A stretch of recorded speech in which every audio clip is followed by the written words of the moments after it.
Olá, pessoal, tudo bem?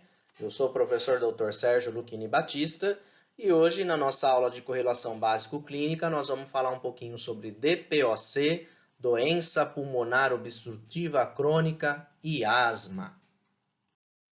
Primeiro caso clínico de hoje, então, Juliano, masculino, branco, 56 anos, casado, ensino médio completo, metalúrgico, católico, procedente natural de Ribeirão Preto. Ele vem com uma queixa de falta de ar há 1 ano.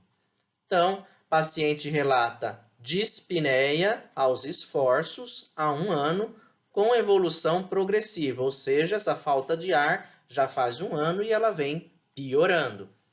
Nos últimos 2 meses, a intensidade dos sintomas apresentou piora importante, percebendo dispneia ao caminhar normalmente, nega tosse ou secreção em vias aéreas.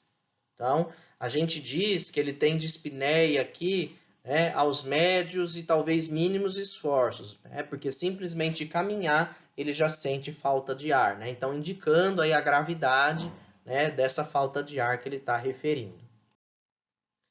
Ele nega diabetes mellitus, hipertensão, dislipidemia ou outras patologias. Nega cirurgias prévias, nega medicações de uso contínuo. O pai faleceu aos 80 anos de causa natural e mãe faleceu aos 78 anos de causa natural. Nega doenças crônicas na família. Paciente refere tabagismo desde os 16 anos de idade e fuma 2 maços de cigarro ao dia. Então veja, ele hoje tem 56 anos, então são 40 anos, de vida fumando. 40 anos fumando 2 maços por dia. Então existe um cálculo que a gente chama de carga tabágica, que a gente multiplica o número de maços que a pessoa fuma diariamente pelo tempo em anos que ela fuma. Então, como ele fuma 2 maços por dia durante 40 anos, 2 vezes 40 dá uma carga tabágica de 80 anos maço. O cálculo da carga tabágica ele é muito importante para a gente ter uma ideia do tanto que esse paciente foi exposto ao cigarro. Então, por exemplo, se ele fumasse 1 maço de cigarro por dia durante 40 anos, daria 40 anos maço. Professor, se ele fumasse meio maço, ou seja, 10 cigarros por dia, então ia fazer meio vezes 40, ia dar 20 anos maço, certo? Então, é uma conta que dá para a gente ter uma ideia do tanto que aquele paciente foi exposto. Então, quanto maior for a minha carga tabágica, maior será o risco aí de a gente ter complicações.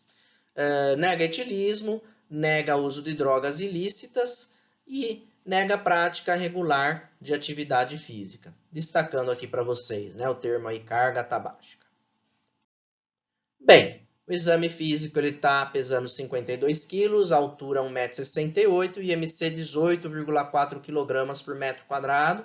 O IMC é o índice de massa corporal, uma relação entre o peso e a altura ao quadrado, e que dá uma ideia para a gente da atrofia, se o indivíduo ele é eutrófico, se ele é magro, se ele é obeso. Então, aqui para esse IMC, esse indivíduo ele está até emagrecido. Se vocês forem procurar aí, pesquisar sobre o IMC, vocês vão ver que esse valor aí para um homem já está baixo. Ele está em bom estado geral, corado, hidratado, anictérico, acianótico, afebril e bastante emagrecido. Então, clinicamente, a gente vê o paciente e consegue perceber também a magreza. E aí a gente pode dar uma intensidade. Então, o médico aqui olhou, percebeu que o paciente está bem magro e ele classificou aí 3 cruzes em 4 cruzes. Então, a percepção subjetiva do médico é que ele estava bem emagrecido, condizendo aí com esse IMC baixo. Aparelho respiratório, um aumento da caixa torácica. Então, por que será isso? Um aumento da caixa torácica, uma retificação de arcos costais, hipertimpanismo à percussão. Então, a hora que você bate naquele pulmão, dá uma impressão que ele está mais oco, ou que ele está com mais ar, Então, isso sugerindo uma alteração. O murmúrio vesicular está presente, porém reduzido. Então, a hora que eu coloco o estetoscópio lá no tórax do meu paciente, eu ausculto os sons respiratórios, mas eles estão mais fracos, Tá mais difícil de eu ouvir. Então, também sugerindo alterações aí, no trato respiratório inferior. A frequência respiratória, 24 incursões por minuto, um pouquinho já elevada, e a saturação de oxigênio no ar ambiente um pouquinho já baixa, 92%. A gente espera, né, no indivíduo aí eutrófico, 95%, 96%. Né? Então, ele já tem, inclusive, uma queda da oxigenação. Aparelho cardiovascular, ritmo regular em 2 tempos, bulhas hipofonéticas, então existe uma alteração na ausculta cardíaca, que pode, na verdade, estar associada com essa alteração na caixa torácica, tá? Sem sopros, frequência cardíaca de 96, pressão arterial de 132 por 88. E o abdômen inocente. Então, várias alterações aqui do aparelho respiratório. Essas alterações da ausculta cardíaca não necessariamente aqui estão representando um problema cardíaco, mas talvez por conta de mais ar na caixa torácica fica difícil ouvir o batimento cardíaco, né? E aí, né, sugerindo talvez uma patologia aí, né, pulmonar. Então, vamos ver. Olha lá o nosso paciente. Vocês encontram essa figura no Néter.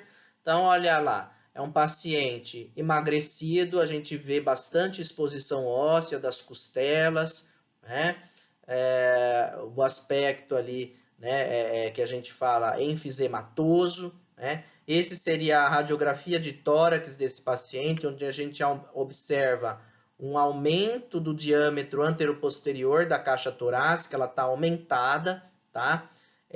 Então, sugerindo aí, né, uma dificuldade aí, ou uma retenção, né, de mais ar dentro do pulmão, né? Então, sinalizando um distúrbio obstrutivo mesmo, esse ar não sai de dentro da caixa torácica, né? A gente observa também aqui, né, uma hiperinsuflação nos pulmões, quando a gente olha nessa radiografia anteroposterior ou póstero-anterior, né? A retificação de arcos costais, né? Então, aqui pelo quadro clínico, é um paciente com dispneia aos médios esforços ou pequenos esforços, já há 1 ano, com o histórico do tabagismo, emagrecido, né?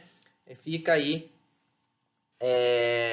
o padrão DPOC, doença pulmonar obstrutiva crônica, padrão enfisematoso. O paciente também tem um aspecto, né, mais rosadinho, né? A gente olha o rosto dele, ele tem um aspecto mais rosadinho, eles costumam ter, né, policitemia, esses pacientes, e a boca dele, vocês percebem que parece que ele forma, né, um bico ali com os lábios, né? Então eles têm uma respiração mais soprosa, né? Então eles são chamados aí de sopradores róseos, né? Ou pink puffer, né? Conhecido aí o estereótipo desse paciente aí, né? Agora vamos ver um outro espectro aí. Paciente Marcelo, masculino, branco, 52 anos, casado, pedreiro, ensino fundamental incompleto, católico, procedente natural de Ribeirão Preto. Falta de ar há 1 ano também. Então, relata dispneia aos esforços há 1 ano e o quadro associado aí à tosse produtiva com catarro, ora esbranquiçado, ora amarelado, principalmente pela manhã, com evolução progressiva, além de sibilância ocasional, ou seja, chiado no peito, né? E aí o que chama atenção, então, aí, além da falta de ar, essa tosse com catarro mais esbranquiçado e é de característica matinal, é mais pela manhã, tá? Então, isso já faz a gente pensando em outras coisas. Refere 2 episódios de pneumonia nesse ano, então vejam, não é uma coisa comum a pessoa, uma coisa normal, ficar tendo pneumonia, ainda mais 2 no mesmo ano, né? Então, isso também pode sugerir que esse indivíduo tenha já uma alteração nas vias aéreas inferiores que favorecem mais infecções, né? Ninguém fica tendo pneumonia assim de graça, ainda mais 2 por ano, né? Nega diabetes, hipertensão, dislipidemia ou outras patologias. Pai faleceu aos 80 anos de causa natural, mãe faleceu aos 78 anos de causa natural, nega doenças crônicas. Tabagismo desde os 22 anos de idade, fuma 2 maços de cigarro ao dia, né? Então, como agora ele tem aí, né, 52 anos, são 30 anos de tabagismo com 2 maços ao dia, 2 vezes 30, carga tabágica de 60 anos maço, bastante também, né? nega etilismo, uso de drogas ilícitas, nega a prática regular de atividade física. No exame físico, né, ele já tem um perfil um pouquinho diferente, pesa 81 quilos, tem 1,68 m e o IMC aí de 28,7 kg por metro quadrado, aí é configurando até um paciente com certo sobrepeso, né? Está em bom estado geral, está corado, hidratado, anictério, um pouquinho cianótico, então a gente percebe um pouquinho azulado esse paciente e afebril. No aparelho respiratório, aumento da caixa torácica, retificação de arcos costais com hipertimpanismo à percussão, murmúrio vesicular presente, porém com sibilos difusos, ou seja, chiado, né? A ausculta, frequência respiratória de 24 incursões por minuto e saturação de oxigênio 92% ao ar ambiente. Então, tirando aí a questão da sibilância, que a gente não tinha no outro paciente, ele também tem os achados aí, né, sugerindo uma doença pulmonar obstrutiva crônica, né, aumento de caixa torácica, retificação dos arcos costais, né? De novo, lá as bulhas hipofonéticas, né? Então, sugerindo aí a dificuldade de ausculta cardíaca por aumento mesmo da caixa torácica, tá? Mais ritmo cardíaco regular, em 2 tempos, sem sopros, frequência cardíaca 96, pressão arterial de 132 por 88. E o abdômen globoso. Olha lá nosso paciente, vocês vão encontrar a ilustração no Netter. Então, é o DPOC padrão bronquítico, né? É o que a gente chama aí né, do pletórico azul, né? Ele fica cianótico, normalmente é um paciente que tem sobrepeso, ele está lá tossindo, né? Olha o lencinho aqui na mão, ele tem aqui o copinho para cuspir o catarro, né? Então tem muita secreção, né? Então é um paciente mais secretivo, né? Então é o DPOC que a gente chama aí padrão bronquítico, blue bloater, vocês podem encontrar também esse termo, né? Então aqui a gente teria aqui a radiografia de tórax dele, né? Retificação aqui dos arcos costais, né? Uma certa hipertransparência pulmonar também, né? Então, o padrão aí mais bronquítico, né? E agora, um terceiro caso clínico. Então, nós mostramos 2 casos aí de DPOC até o momento, né?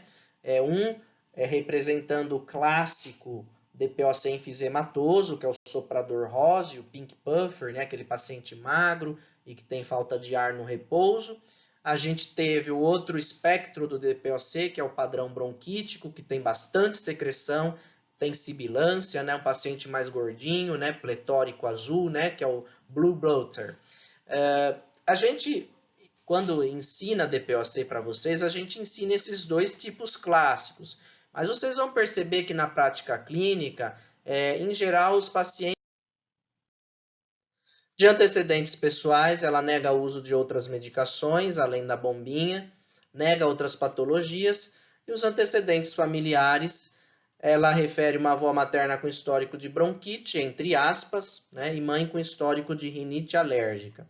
Cuidado com esse termo bronquite, né? Porque bronquite, se você for pensar bronquite, o termo em si, ele quer dizer inflamação dos brônquios, tá? Agora, quando a gente fala em asma, né, a gente pode ter alguns termos, como asma, né, ou bronquite asmática, tá? Então, quando você fala bronquite asmática, você está falando de asma, é a mesma coisa, tá?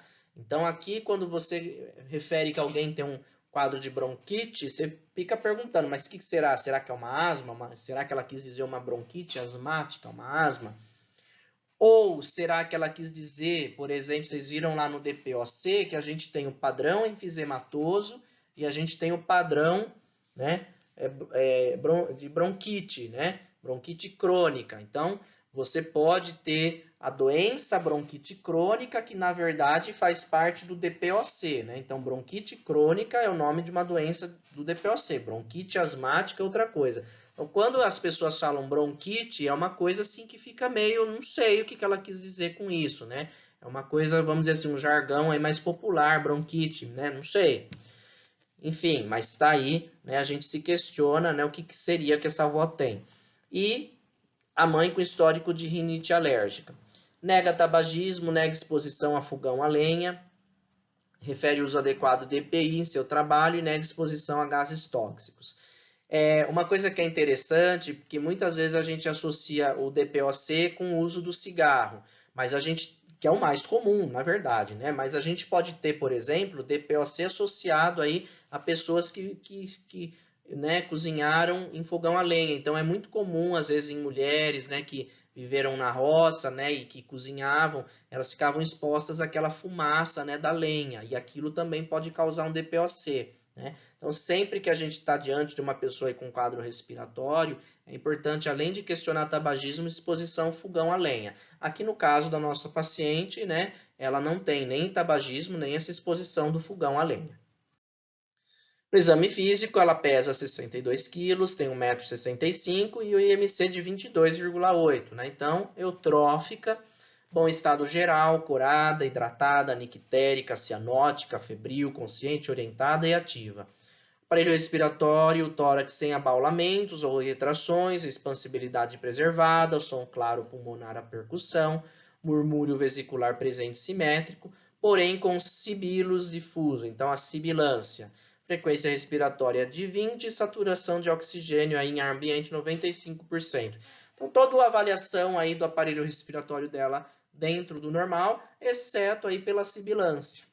Aparelho cardiovascular ritmo regular, em 2 tempos, bulhas normofonéticas, sem sopros, frequência cardíaca de 84, pressão arterial de 120 por 80, é o abdômen inocente.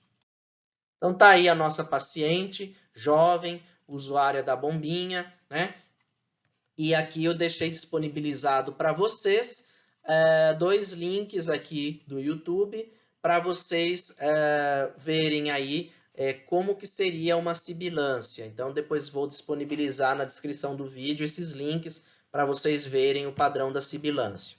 E aí, né, diante desse quadro clínico todo, né, de uma paciente jovem, né, sem exposição a fogão a lenha, sem tabagismo, com crises de broncoespasmo, né, de chiado no peito que melhora com o uso da bombinha, né, a gente vai pensar em asma brônquica, é a principal hipótese diagnóstica. Né? Asma brônquica, bronquite asmática ou simplesmente asma. Tá?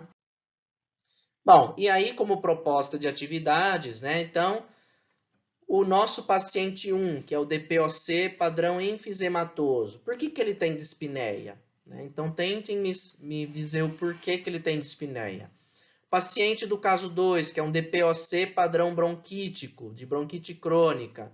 Por que ele tem dispneia? Por que ele tem falta de ar?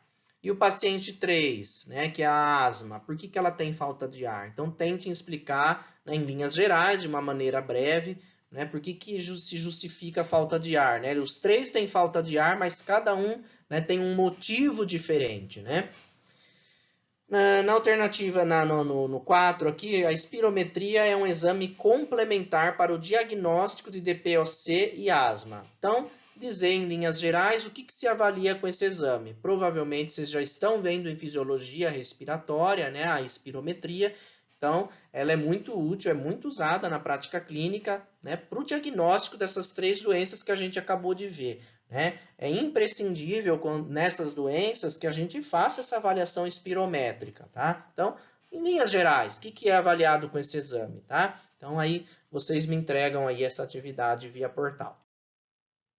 Bem, sistema respiratório, a gente já viu na aula anterior, ele é constituído por tratos ou vias, dividido em trato respiratório superior e inferior, né? Hoje, o nosso interesse é o trato respiratório inferior, então vai englobar traqueia, brônquios, bronquíolos, pulmões, os alvéolos, as estruturas alveolares e as pleuras visceral e parietal. Então, aqui mostrando em mais detalhes, então, as vias aéreas inferiores, né, a traqueia, os brônquios, as suas subdivisões em bronquíolos, né, aqui os alvéolos, né.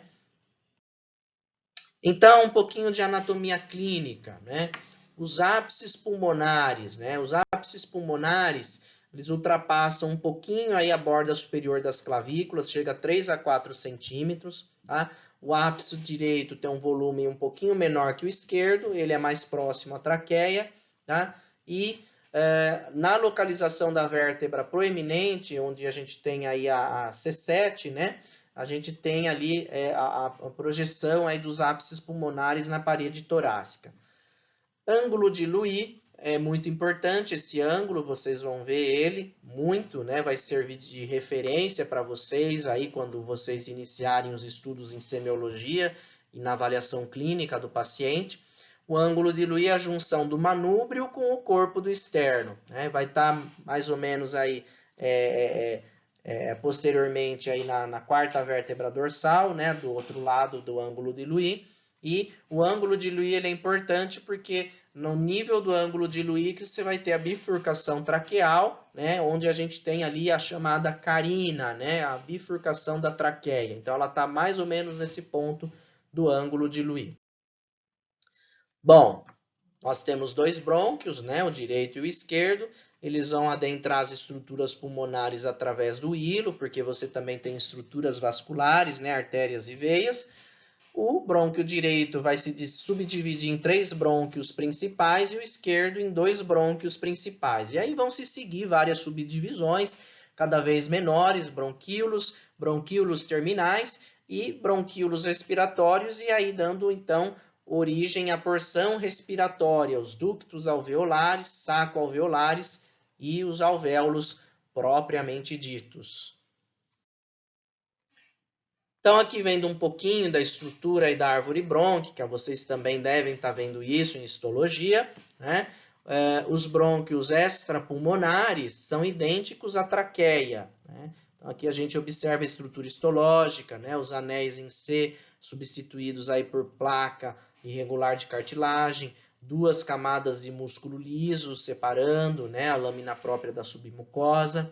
Depois nós já temos os bronquíolos propriamente ditos, onde a gente vai ter um revestimento epitelial um pouquinho mais variável, pseudoestratificado cilíndrico, ciliado aí com células caliciforme, a cilíndricos simples ciliado.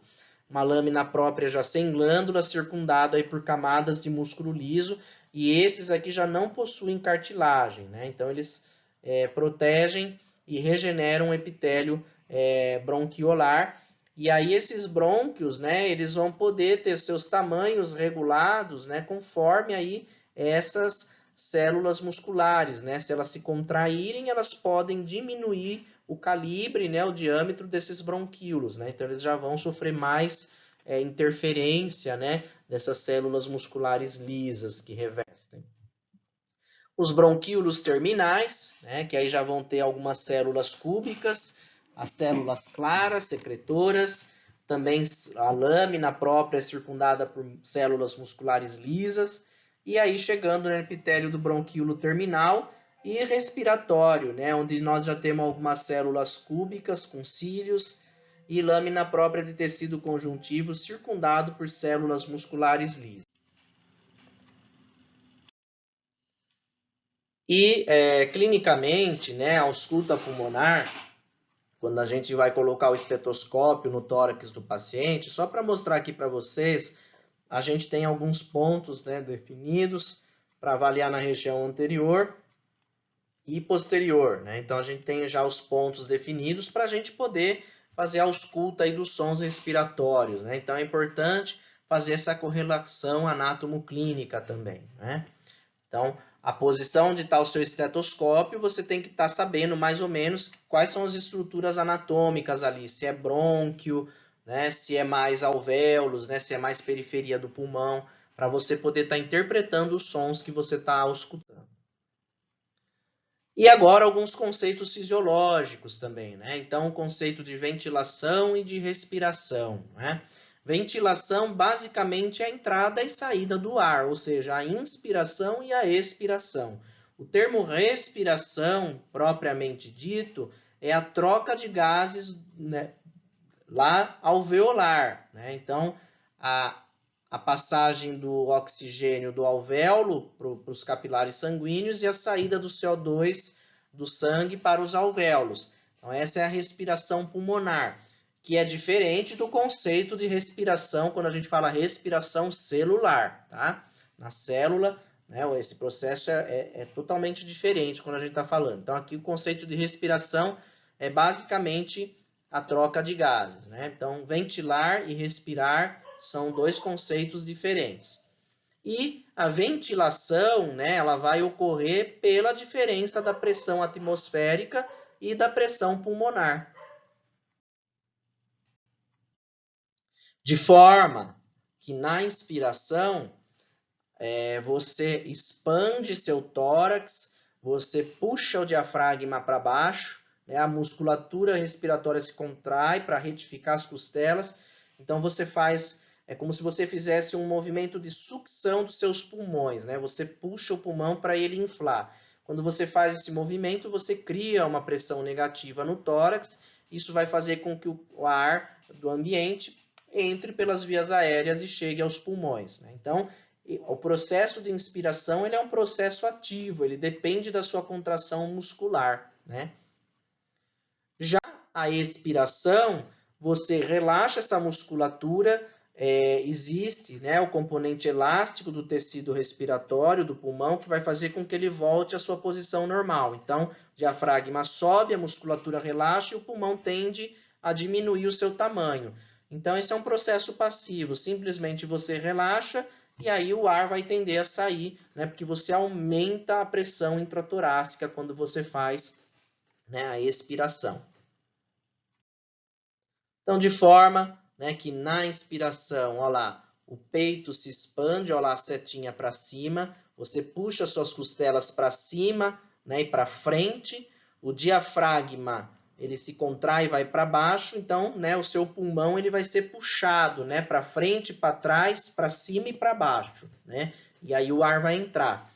E quando você faz a expiração, você relaxa, então seu peito contrai, sua costela vai para baixo, né? Movimento para baixo e para dentro, o diafragma relaxa, e aí o seu pulmão, pela própria elasticidade dele, ele tende a voltar ao tamanho, né? De relaxamento dele. Então, isso vai fazer com que o ar saia, né, do seu pulmão. Então, esse entendimento desse processo da mecânica respiratória, ele é muito importante.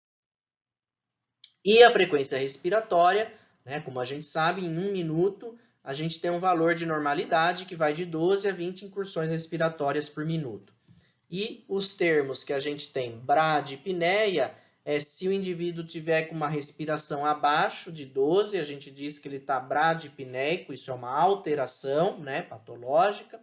E se ele tiver, né, pode ser patológica, né, ou se ele tiver o aumento da frequência respiratória, né, 24, 28, 30, é o que a gente chama de taquipneia, né? Nos tempos atuais, uma taquipneia poderia estar, por exemplo, presente num quadro de COVID, né? O indivíduo diminui a oxigenação sanguínea e ele aumenta a frequência respiratória, né? Então, seria um dos sinais aí do acometimento pulmonar pelo COVID, por exemplo, né? E outras situações, né? Pneumonias, etc., né? E um conceito muito importante também são os volumes pulmonares, né? Então, a gente tem aqui volume corrente. O volume corrente é aquele volume de ar que entra e sai, né, a cada ínse e expiração.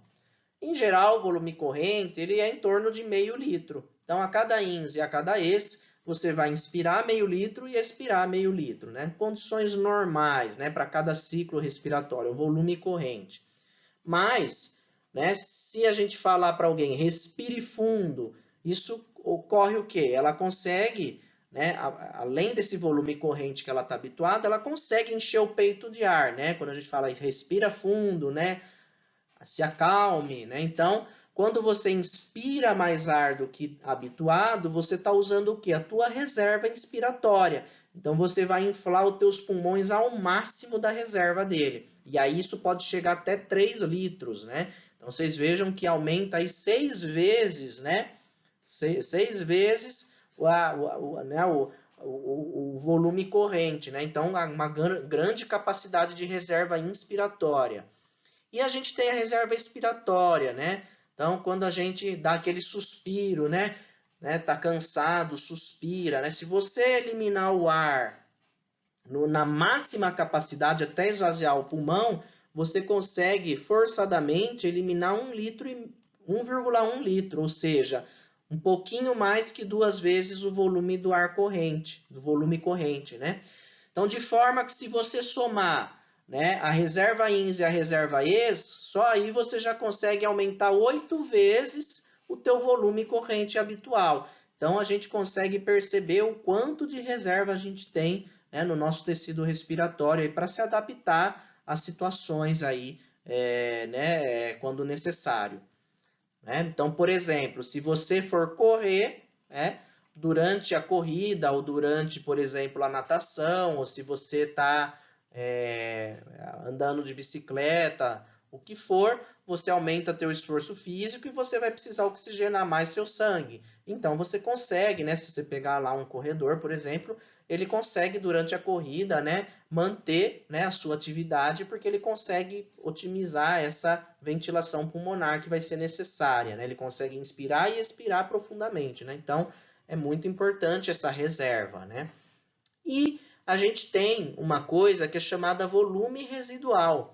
Volume residual é porque, assim, por mais que você, né, faça essa expiração forçada, né, se der aquele suspiro prolongado, você nunca vai tirar totalmente o ar do seu pulmão, sempre vai ter um pouquinho de ar ali preenchendo os alvéolos, né? Os alvéolos sempre vão ter ar dentro deles, porque senão eles vão colabar, né? Se eles colabarem, você vai prejudicar a troca gasosa, né? O colabamento alveolar é conhecido como atelectasia, né? Então, quando isso ocorre, você perde a área de troca gasosa, né? Então, isso não pode ocorrer.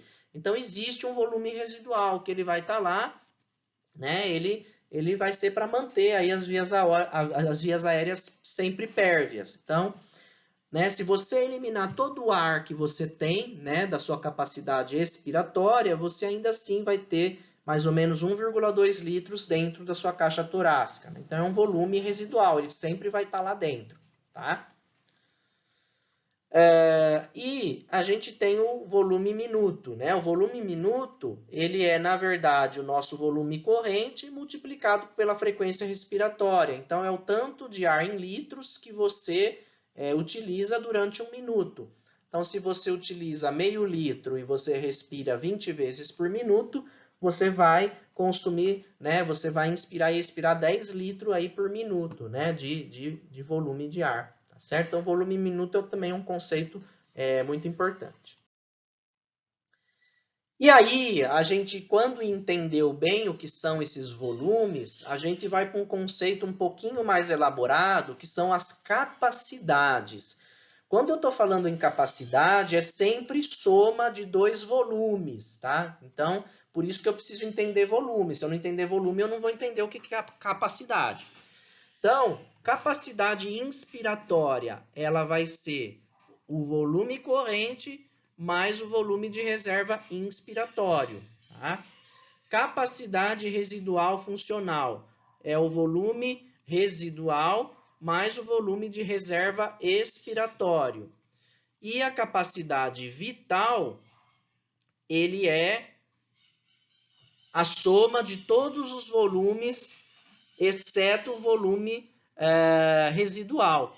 Então, a capacidade vital, como a gente falou, você respira 500 ml de volume, né, para cada ins e ex. A gente consegue otimizar isso até 8 vezes. Né? Então, você consegue aumentar aí para 4 litros e meio para cada ciclo, conforme o teu recrutamento pulmonar. Então, a capacidade vital são a soma desses volumes de reserva inspiratória, expiratória e o volume corrente. Agora, a capacidade pulmonar total, ou seja, total vai ser a soma de todos os volumes. Então, o de reserva ins, reserva ex, o corrente e o residual, que é aquele que a gente não vai estar sempre presente ali. E aí, entendendo, então, os volumes e as capacidades, a gente fica, então, preparado, né, capacitado aqui para entender, né, um traçado de espirometria. Então, aqui embaixo, com o tempo, então o indivíduo respira, né, inspira e expira, e aqui a gente consegue avaliar o volume pulmonar. Vejam que na espirometria, né, eu vou deixar depois aqui um link para que vocês vejam como que é um exame de espirometria, né, tem um link do YouTube feito por um pneumologista, eu vou deixar para vocês. você vai colocar, né, um tubo na boca do paciente e aí aquele tubo vai medir o tanto de ar que sai e o tanto de ar que entra. Então, ele só vai medir os volumes, né, ou corrente ou volume de reserva ins e o volume de reserva ex. O volume residual ele não vai passar pelo tubo, porque a gente já combinou que o volume residual é aquele volume que fica sempre dentro do pulmão. Então, na espirometria, né, a gente não vai conseguir avaliar o volume residual, né? Então, a gente pressupõe que ele é aí de 1.200 ml, né? O que a gente então vai ter na espirometria? A gente vai ter o volume corrente. Então, eu coloco lá o tubo na boca do paciente e ele está lá inspirando, expirando, inspirando, expirando, inspirando, expirando. De forma que a gente tem então aqui o volume corrente, que é em torno aí de 500 ml, como a gente viu. Aí eu falo assim para o paciente, agora respira fundo, respira fundo, respira, respira, respira. Respira o máximo que você conseguir. Então, o paciente vai fazer uma inspiração profunda até ele encher o pulmão o máximo que ele conseguiu. E aí, depois, ele fala para ele, agora solta o ar. Então, quando ele fizer essa inspiração profunda, eu vou conseguir avaliar o quê? O volume de reserva inspiratório, né? Que ele vai, né, daqui, ó lá, até lá. Né? Que dá mais ou menos aí 4 litros, aí mais ou menos, né?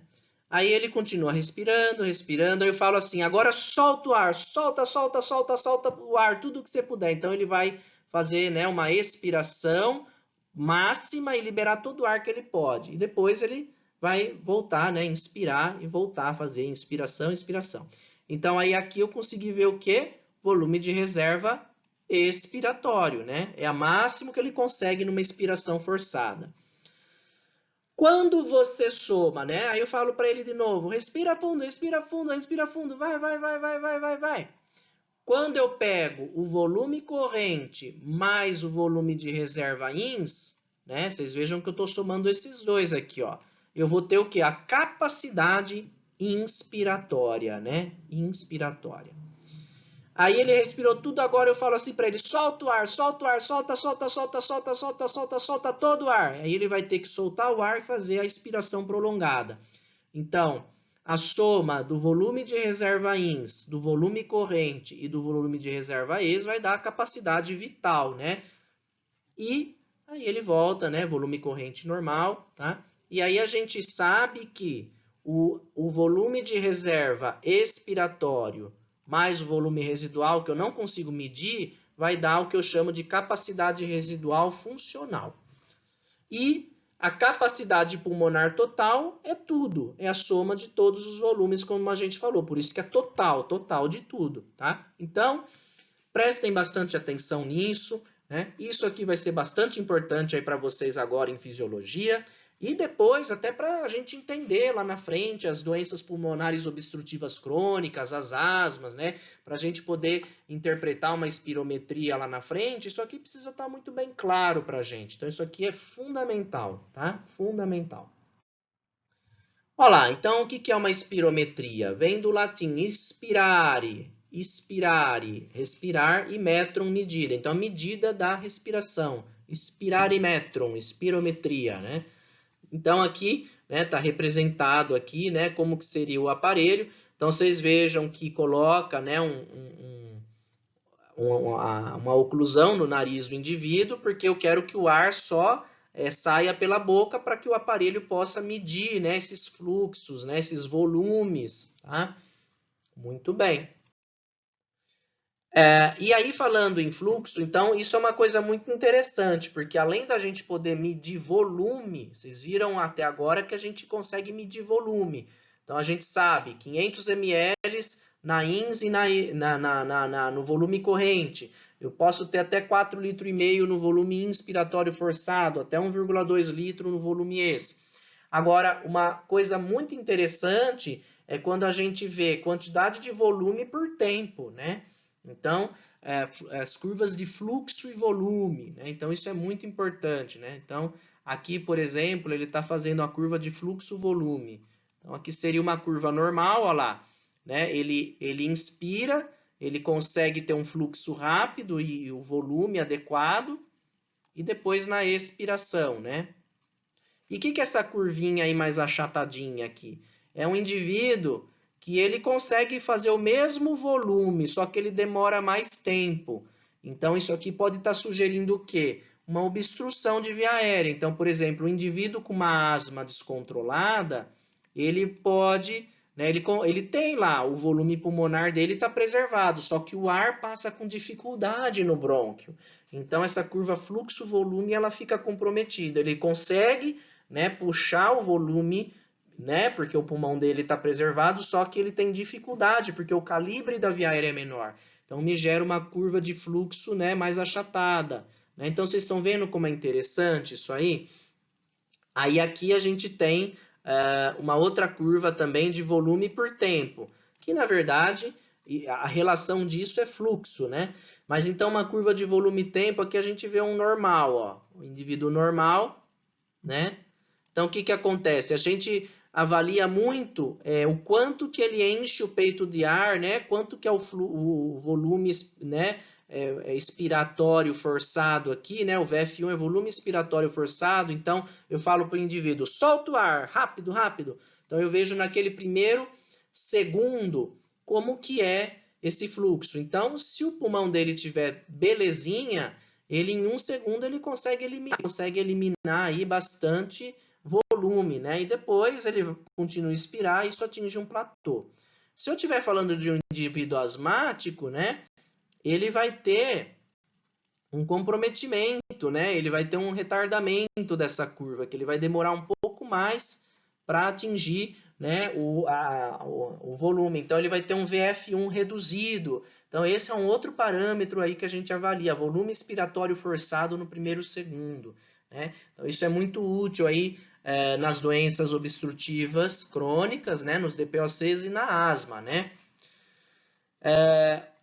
A grande diferença de um DPOC e de uma asma é que, em geral, a asma ela responde a broncodilatador, né? Então, você faz o VF1 no paciente com DPOC e asma e ele vem comprometido. Na asma, a hora que você dá o broncodilatador, você vê, né, o VF1 pós-broncodilatador, ele pode normalizar. O DPOC não vai normalizar. Né? Então, você consegue, né, clinicamente, diferenciar uma asma de um DPOC fazendo essa VF1 pré e pós-broncodilatador, por exemplo. Né? Então, vocês estão vendo a aplicabilidade clínica disso aqui, é muito interessante. Então, tá lá, né?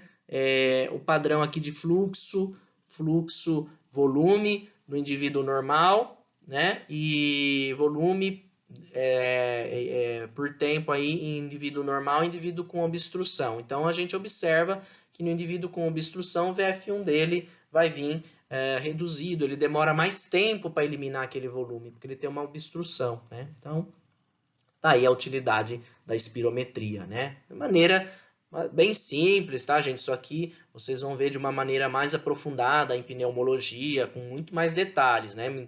Então, importante agora vocês conseguirem aí acompanhar a fisiologia do processo para depois vocês conseguirem entender a patologia aí das doenças, né? Precisa entender bem o que é o fisiológico, tá?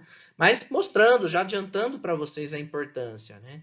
Aqui, ó, ilustrando, né, a gente teria aqui o indivíduo normal, onde avalia, por exemplo, o VF1, e também tem o FEF, né, a fração expiratória forçada de 25 a 75% do volume total, né?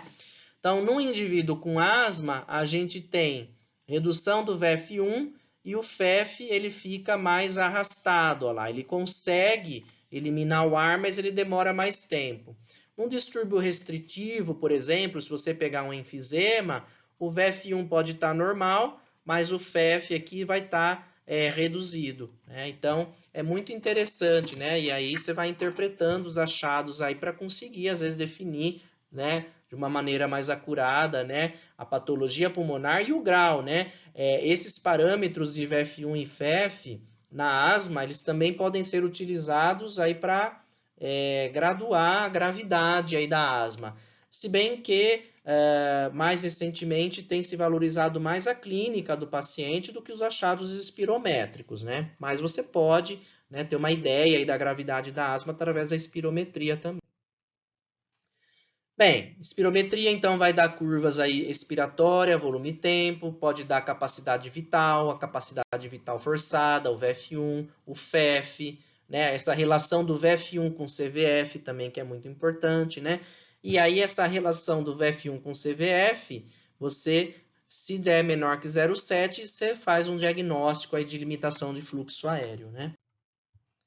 E aí, mas sim, quem fazer esse exame? Todo mundo vai fazer espirometria? Obviamente não, né? A gente vai pedir para quem tiver indicação, né? Então, indivíduos com diagnóstico de asma, né? Indivíduos com diagnóstico de POC. Então, os indivíduos lá do nosso caso clínico seria interessante, né, fazerem a espirometria, o estudo espirométrico.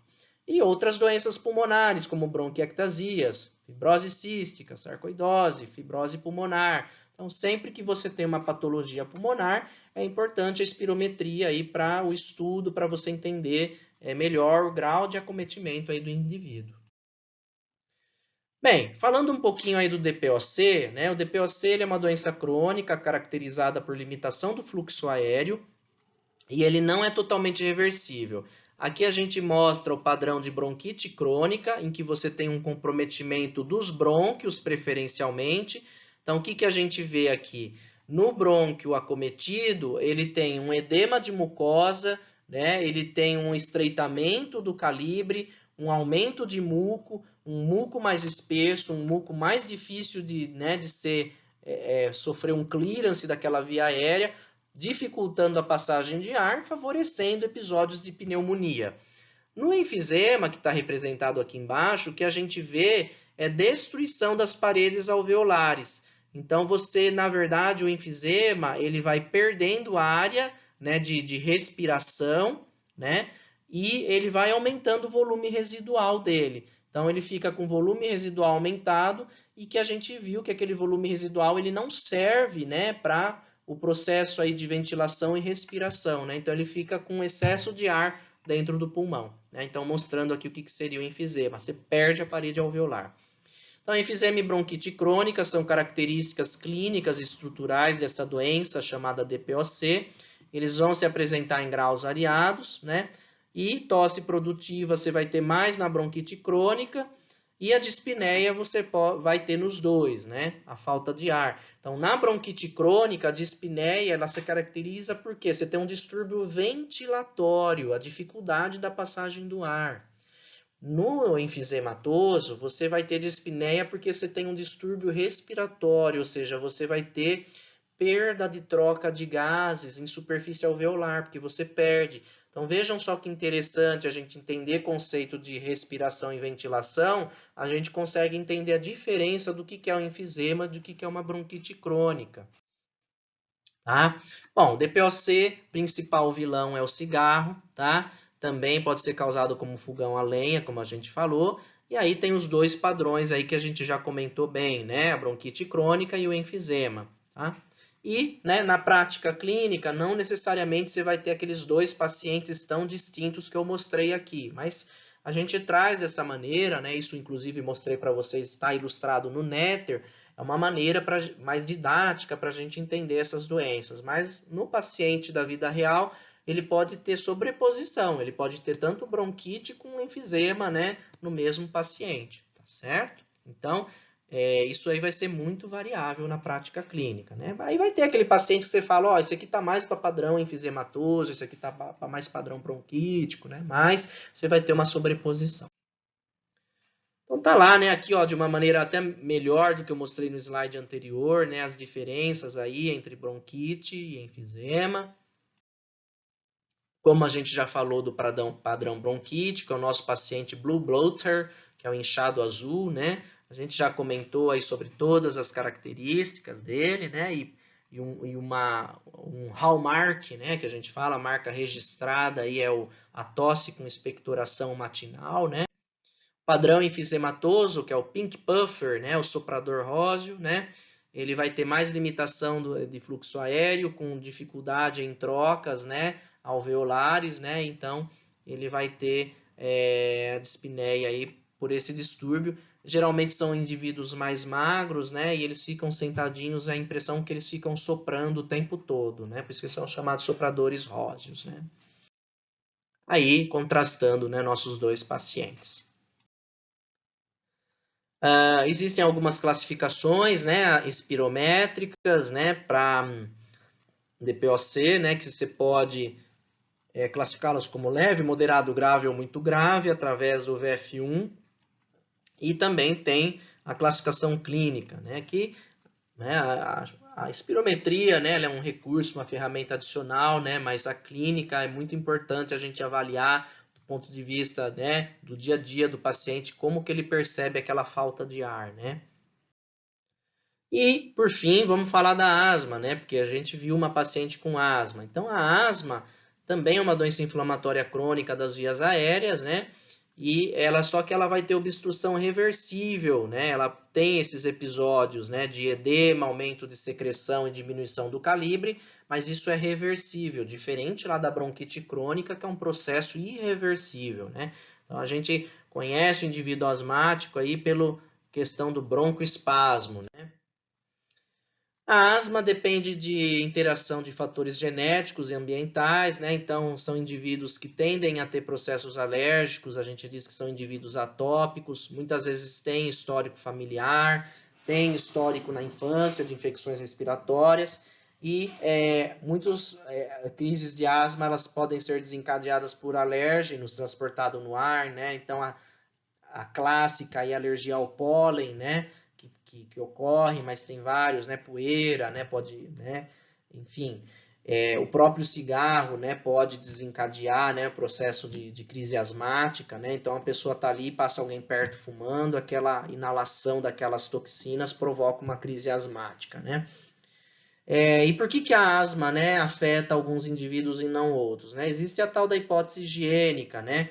Que talvez indivíduos aí que tenham menor exposição a bactérias e vírus, né? Eles tenham maior risco aí de ter asma, né? A questão aí do parto cesariana, né? Porque o parto via vaginal, ele tem um aspecto interessante que a criança ela recebe, né?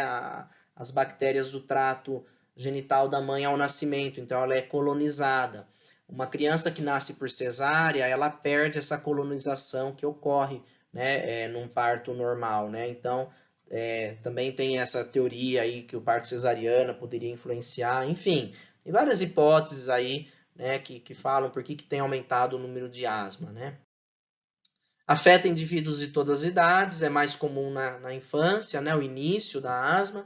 É um problema mundial de saúde, se a gente for ver, 3 a 5% da população mundial tem asma, né? Então é muita gente. Ó, Estados Unidos, mais de 25 milhões de asmáticos, isso já tá desatualizado, né? Porque é de 2004, né? Tem muito mais, né?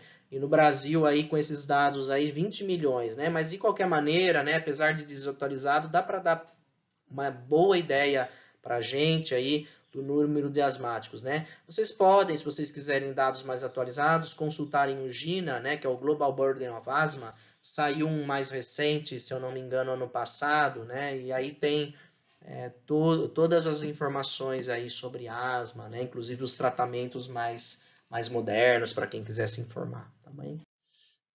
Bem, a fisiopatologia da asma, ela é uma hiperreatividade brônquica, você tem aumento de eosinófilos, tá? Nós acabamos de sair aí do aparelho circulatório, então vocês já sabem o que são os eosinófilos, eles têm um importante papel aí na asma, né? Espessamento linfóide, hipertrofia de músculo liso, papel aí de linfócitos T, macrófagos e neutrófilos, e citocinas, histaminas e leucotrienos. Então, é um processo imunológico marcante, né? Vocês vão ver bastante disso em imunologia, né? Então, é um processo imune mesmo, né? E aí o diagnóstico da asma vai ser a história clínica, os antecedentes familiares, o exame físico e aí a própria espirometria, né? Nós temos aí classificação clínica que se baseia em sintomas, né? Ou você pode usar a espirometria, né? Mas a tendência tem sido mais valorizar a história clínica do que se prender aos achados, né, da espirometria, né? O que importa para a gente é como que o paciente está se sentindo, né? Se ele está percebendo falta de ar ou não. Aqui uma classificação, né, de quando você tem crise de asma, né, existem crises graves, né, com risco de vida, as crises graves e as crises de asma moderada, né? Então é importante também no manejo aí da asma a gente classificar a intensidade de uma crise, né? De uma exacerbação. Então só para ilustrar para vocês, não precisa se preocupar com isso, isso aí vocês vão ver mais para frente em pneumologia, né? A asma, modificação de estilo de vida, né? Evitar o cigarro, poluição, odores, tomar cuidado com esses bichinhos aqui, os ácaros domésticos, né? Pelo de animais, fungos, né? E de medicações, né? Cada vez menos tem se usado aí os beta-agonistas de curta duração, cada vez mais tem se preconizado o LABA, né, que é o long action beta-agonista, né, do que o SABA, que é o short action, que eles falam, né. O uso de corticoide ajuda bastante aí. E é isso, pessoal. Deixar algumas sugestões para vocês, links aí para que vocês acessem aí no YouTube, para vocês conhecerem os sons pulmonares normais, os sons pulmonares anormais. Quem quiser saber mais aí sobre espirometria e pneumologia, vou disponibilizar a aula do professor Badini, que é um professor de pneumologia aqui da Faculdade de Medicina de Ribeirão Preto, aqui da USP.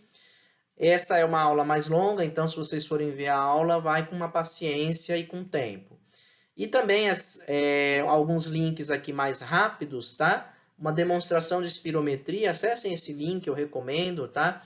E para quem quiser saber mais, aí tem o curso de espirometria. Aí o curso vocês vão precisar um pouquinho mais de paciência, porque aí ele é mais detalhado. E vou também deixar aqui para vocês sobre DPOC, alguns links aí do Medcel, da Sociedade Brasileira de Tisiologia e Pneumologia, sociedade aí de referência, e um vídeo aí de campanha contra o tabagismo. Em caso de dúvidas, podem deixar aqui nos comentários ou através do portal. Se gostaram, deixem o seu like e não se esqueçam de se inscrever no meu canal. Um grande abraço.